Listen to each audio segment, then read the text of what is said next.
स्वामी समर्थांना नवस कसा करावा, आपली इच्छा पूर्ण होण्यासाठी नवस कसा बोलावा. श्री स्वामी समर्थ.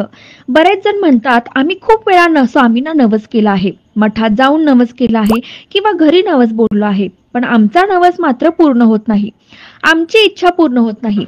असं माझ्यासोबतच का होत आहे? त्या व्यक्तीने नवस केला, त्याची इच्छा पूर्ण झाली, मग माझी इच्छा का बरं पूर्ण होत नाही? मी तर अगदी मनापासून नवस केला आहे, मी खूप निष्ठेने आणि श्रद्धेने नवस केला आहे, स्वामींवर माझा पूर्ण विश्वास आहे, तरीही स्वामी माझी इच्छा का बरं पूर्ण करत नाही? जेव्हा तुम्ही नवस बोलता तेव्हा तुम्ही काय म्हणता की स्वामी माझी ही इच्छा पूर्ण होऊ द्या, मी तुम्हाला 1 किलो पेढे चढवीन. स्वामी माझी ही इच्छा पूर्ण होऊ द्या, मी मठामध्ये एवढे एवढे रुपये दान करीन. किंवा स्वामी माझी ही इच्छा पूर्ण करा, मी अक्कलकोटला येईन. म्हणजे असे बरेच प्रकार, मी फक्त उदाहरण देत आहे. पण तुम्ही बघा, हे जे तुम्ही नवस बोलताय, या गोष्टींची स्वामींना खरंच आवड आहे का?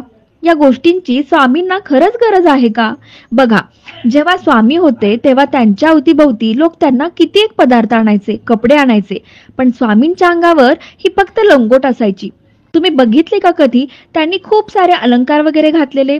स्वामींना साधेपणा खूप आवडतो आणि स्वामींना सर्वात जास्त प्रिय आहे ते म्हणजे नामस्मरण आणि सेवा.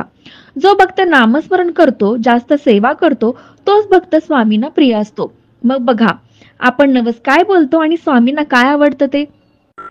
तर यापुढे जर तुमची कोणती इच्छा असेल तर तुम्ही काय करायचं, एक नारळ घ्यायचं, कोरडं नारळ असू नये, त्यामध्ये पाणी असावं. ते नारळ घ्यायचं, स्वामींच्या मठात जायचं किंवा आपल्या घरीच देवघरासमोर बसलो तरी चालेल.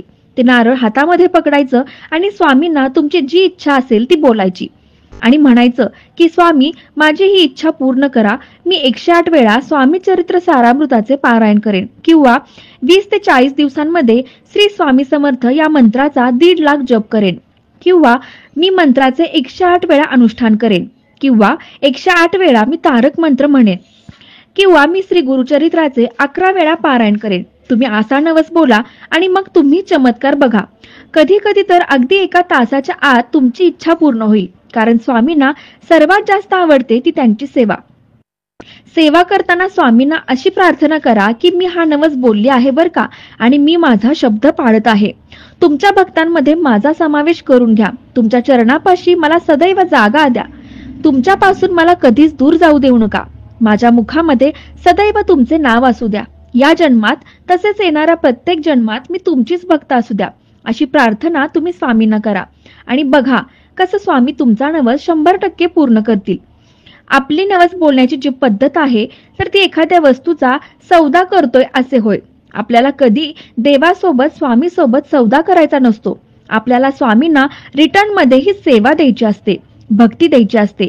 तीही अंतःकरणातून, मनापासून भक्ती स्वामींची करायची असते. आपल्या मुखामध्ये सतत स्वामींचे नामस्मरण चालायला हवं. अशी स्वामींची सेवा करा आणि असा तुम्ही नवस बोलून बघा आणि मग तुमची इच्छा नक्की म्हणजे नक्की पूर्ण होईल. धन्यवाद.